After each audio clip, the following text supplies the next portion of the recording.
Welcome to the deep dive.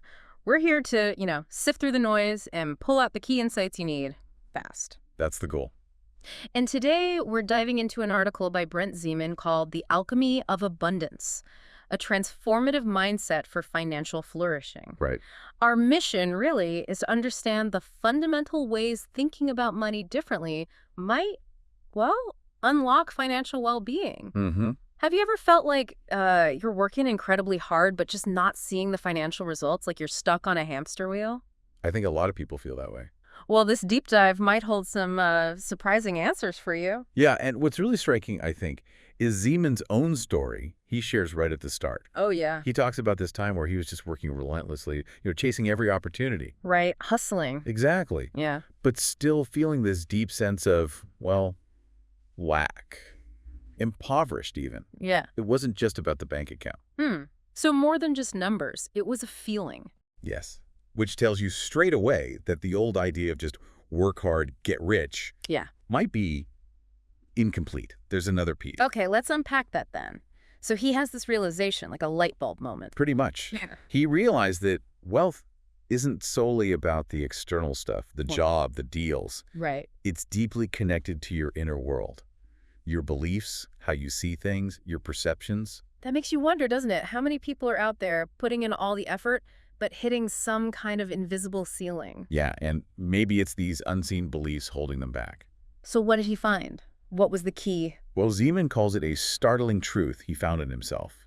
Basically, he was undervaluing his own worth. Undervaluing himself? How so? Because of these, limiting beliefs he'd internalized over time, he points out this paradox. Okay. Where we might consciously want financial blessings, want abundance, but subconsciously we're operating from scarcity. Like trying to attract something you secretly feel you don't actually deserve. Exactly that. It's a total contradiction. Yeah. Wow. That's powerful. So if we want to shift towards abundance, Zeman's saying the first step is what? Acknowledging our own value. Yes. Your inherent value, separate from your current bank balance or job title. Right. Recognizing that you, your skills, your contributions, they have worth. Full stop. And that acknowledgement is the foundation. It's where you start attracting more. Okay. Makes sense. Build from that foundation. And, from that sense of self-worth, Zeman says a really important shift happens in your focus. You move away from constantly thinking, how can I make more money? Or how can I get money? Okay. To what? To asking, how can I create more value? It's a generative question, not an extractive one. Ah, I see. Value creation, not money chasing. Precisely. He argues that money essentially flows towards value. It's a byproduct. So if you focus on solving real problems for people, providing genuine benefit. The financial side tends to follow. The market, rewards solutions. Right. People pay for solutions to their problems. Think about someone maybe selling something. If they just push the product versus really understanding customer needs and crafting something valuable for them. The second approach usually works better long term. Right. Often, yeah. Yeah. The success becomes a natural result. So it prompts you, the listener, to think. What value are you creating? Or could you create? Good question. Then Zeman talks about our actual relationship with money itself. Yeah, he warns against letting it become this tyrannical master. Tyrannical master, meaning? Meaning it controls you, fuels anxiety, dictates your life choices out of fear. Okay, I can see how that happens. So what's the alternative? He says to view money as a formidable servant, a tool. A tool, okay. Something you direct with purpose, with intention, to achieve your goals, build things, help others. That shift feels empowering, less fear-based. It is, because when fear drives you, decisions are reactive, right? But seeing it as a tool allows for strategy, purpose. And interestingly, he notes that if you start embodying the qualities of someone who manages abundance well responsibly, intentionally you actually start to attract more of it. Like projecting confidence and capability influences your reality. Sort of, yeah. Your actions change, the opportunities you see change. Okay. He also brings in something about eternal principles and purpose. Right. He doesn't list them exhaustively, but the core idea seems to be this belief that we each have a unique purpose. Okay. A reason for being here. Yes. And in that context, wealth isn't just for personal gain. It's framed as a kind of sacred responsibility. Responsibility, how does that connect? It connects back to value and service. If your work aligns with your purpose and genuinely serves others. Then wealth flows as a result of that positive impact. That's the idea he puts forward. And conversely, maybe persistent financial lack could even be a sign. A sign of what? Of being misaligned, not quite hitting your true purpose or providing the value you're meant to. Wow. That gives you pause, doesn't it? Thinking about the why behind your work. Definitely. But then he adds a crucial layer. Belief isn't enough. Ah, right. Action. Action is paramount, he says. And he has this really interesting phrase, speed is a spiritual force.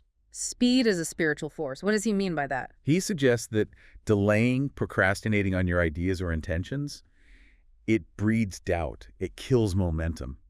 Okay, so sitting on an idea too long lets the fear creep in. Exactly. Whereas successful people, he observes, tend to act swiftly. They move forward, maybe even just on faith initially. Get the ball rolling. Yeah. And that rapid implementation creates energy, allows for faster learning, faster adaptation. That energy itself seems to attract more opportunities. Don't just plan, do. Learn by doing. That seems to be the message. Then he circles back to recognizing your worth. Again, okay, so this is really central. Absolutely, but this time focusing on how true wealth is realized within. It's an inside job. Not about the external stuff, the titles, the car, the house. Right. That's external validation. He's talking about internal validation, really grasping your inherent value. And when you do that, he says you just stop settling for mediocrity, for less than you feel you deserve or are capable of. It empowers you to demand more, maybe from yourself and from the world. That's the idea. It shifts your internal operating system. So this belief in your worth then changes how you work. Yes, but not necessarily just working more hours. It's about working smarter. Okay, the classic phrase. What does smarter mean here? Focusing on amplifying the value you create, making a bigger impact with the effort you do put in. So leverage. Getting more results from your actions because you're focused on high-value activities. Exactly. It's strategic contribution, driven by that belief that you deserve the best, and that the universe, as he puts it, might even conspire in your favor when you operate from that place. Interesting framing. He also encourages a different perspective on money itself, right? Yeah, moving away from, elevating it to this godlike status. Or constantly fearing the lack of it. Right. Both ends of the spectrum can be unhelpful. He suggests seeing it as a neutral tool. Just a resource, like a hammer. Kind of, yeah. A tool that can be used to serve a higher purpose, creating opportunities, helping people, enriching lives. Taking the emotional charge out of it. Exactly. And that neutrality, that detachment from the fear or the worship, paradoxically fosters a state of abundance. Because you're not choked by anxiety about it? Precisely. Then he touches on something he calls spiritual laws. Okay. What does that entail? Things like the law of sowing and reaping. You know, what you put out comes back. Karma, essentially, or cause and effect. That kind of principle, yes. He also mentions generosity as opening doors to blessings, while negativity or stinginess can create limitations. So our attitude and actions towards others and resources have a ripple effect on our own finances. That's the perspective he offers. It suggests connection between our inner state, our actions, and what shows up externally. He also talks about faith and gratitude, doesn't he? Yes. Faith in the sense of acting as if success is certain, taking action without needing all the guarantees first. Acting as if. And gratitude, well, that's about shifting focus. Instead of dwelling on what's missing, consciously appreciating what you do have. Which can change your whole outlook, right? Absolutely. He even talks about gratitude creating a positive vibrational frequency that attracts more abundance. Now, vibrational frequency might sound a bit out there to some. Yeah, a little abstract maybe. But you can think of it simply as cultivating a positive, appreciative mindset makes you more open and receptive to seeing and seizing opportunities that might already be around you. Less focused on lack, more open to possibility. Exactly. Then he brings it right back to the marketplace. Very practical. What's... He says the marketplace fundamentally rewards solutions, not struggles. Meaning? People pay for answers. They invest in things that solve their problems. They don't really pay you just to hear about your problem. Right. So focusing on identifying problems and offering valuable solutions is the direct path. Yes. It's about transmuting challenges, yours or others, into opportunities for value creation. That feels like an entrepreneurial mindset, even if you're not technically an entrepreneur. Totally. It's about seeing needs and figuring out how to meet them. And he connects this to innovation, too. Yeah, pointing out that successful entrepreneurs are often innovators. They find better, faster, more effective ways to solve existing problems. Think technology, services. Right.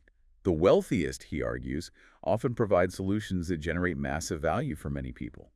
It underlines that proactive, problem-solving approach. Then there's a really interesting link he makes between identity and income. Ah, yes. That our income level often reflects our deep-down self-perception, our identity. So if you truly believe, deep down, that you deserve abundance, that you are someone capable of managing it. Your financial reality will tend to mirror that belief over time. And the opposite is also true. Limiting beliefs trap you. That's the argument. If you see yourself as someone who just scrapes by or isn't worthy of more, you might unconsciously sabotage opportunities or just not see them. So elevating your identity, how you see yourself, is critical. It loops right back to that internal self-worth piece being foundational. And finally, he hammers home the action point again with the speed of implementation. Yes, he really stresses this. The velocity, the speed at which you put ideas into practice, is directly linked to success. Don't get stuck in analysis paralysis. Right. He warns against getting bogged down in endless planning. Swift action, even imperfect action, leads to learning. You learn faster, you adjust faster. Exactly. Successful people act, learn, adjust, act again. They don't wait for perfect conditions. So, okay, boiling all this down from Siemens' article, it seems the core message is that financial flourishing isn't just luck or circumstance. Not at all. It starts with a mindset shift, a transformation, really. Recognizing your worth, focusing on creating value, not just chasing money. And then taking decisive, speedy action aligned with those principles. So the question for you, listening, is perhaps, where is your focus right now? Yeah. Is it mainly on the getting money part? Or is it deeply rooted in creating value and acting from a place of self-worth? It's something to think about. And maybe consider this final thought. What's one small, concrete action you could take today? Just one thing. Rooted in acknowledging your value, focused on creating some kind of value for someone else. What could that be? And how might that single step begin to shift things for you financially? It's an invitation, really, Yeah. to reflect and maybe experiment.